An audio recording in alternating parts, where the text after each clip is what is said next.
My wife wanted me to get a vasectomy so we could be child-free for life. 10 years later, she brought home a pair of adopted twins. It was a boy and a girl, and she asked me to raise them as my own. I complied with her request. From that moment on, I devoted myself to raising them with love and care. By the time they turned 18, they had earned admission to the 2 prestigious universities in the country. At their college entrance banquet, my wife handed me a property transfer document. She wanted me to sign over all my assets to the twins. I said yes. Just as I was handling the pen and was about to sign the documents, my mother pulled me aside, her face full of worry. Alan Dellen, these children have an unclear background. You can't just hand over everything to them, she pleaded. I responded calmly. Mom, I trust my judgment. Tears streamed down her face as she fell to her knees before me, as she begged me not to be a fool. When my father saw that her bitter pleas were in vain, he slapped me across the face in anger. You fool! You're ruining yourself! He shouted before storming off. Still, I signed the document. The moment I did, Clara Smith burst into laughter. Then, she affectionately linked arms with another man. He smirked and tossed a divorce agreement onto the table. Alan, thank you for taking care of Clara and the kids all these years. However, it's time to return them to me. Our family of 4 should finally be reunited. I let out a mirthless chuckle. Fine. The news spread like wildfire and shocked the entire city. Friends and family urged me to reconsider my decision and warned me to be cautious. Yet I ignored them all and signed everything over to the twins. When I handed over the documents, Clara could no longer contain her excitement. She laughed loudly, then turned, and with her hands linked to another man's arm, they walked toward me. Together, they handed me a divorce agreement and demanded that I leave with nothing. My mind went blank.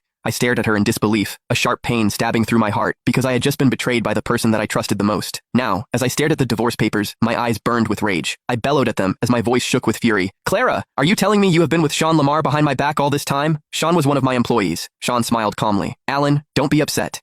If you truly love Clara, shouldn't you make sacrifices for her happiness? Clara grew impatient. Just sign it already. What kind of adult drags things out like this? Isn't this tragic? Mr. Dellen had just signed over all his assets to those kids, and now she dropped the act and divorced him. I heard they had agreed to be child-free, but then Mrs. Smith suddenly adopted 2 kids, and today, this banquet was held for those 2 kids because they managed to enter the 2 most prestigious universities in the country. I suspect these twins are actually the illegitimate children of Mrs. Smith and her lover. Do you even need to question it? It's so obvious. Otherwise, why would she insist on transferring all of Mr. Dellen's assets to them? Poor Mr. Dellen. He has been jilted. Tears streamed down my mother's face. Alan, can you see? They had deceived you. Your father and I warned you long ago that this woman has evil intentions and a scheming one. She only married you for money. We even told you these twins had an unclear background, but you refused to listen. My father, who had initially left in anger, returned, his face darkened with disappointment. How could the Dellen family have such a disgraceful son? Why did you hand over all your assets to a woman? Have you lost your mind? He asked. Alan, you can't blame me for this, Clara excused. I'm a normal woman. You got a vasectomy and can't have children. I had no choice but to find someone else to have children. Clara attempted to justify her action. She wanted to point out the reason for her affair. I chuckled coldly. You were the one who feared the pain of giving birth and insisted we live child-free. I got the vasectomy for you. She cut my words. That was back then.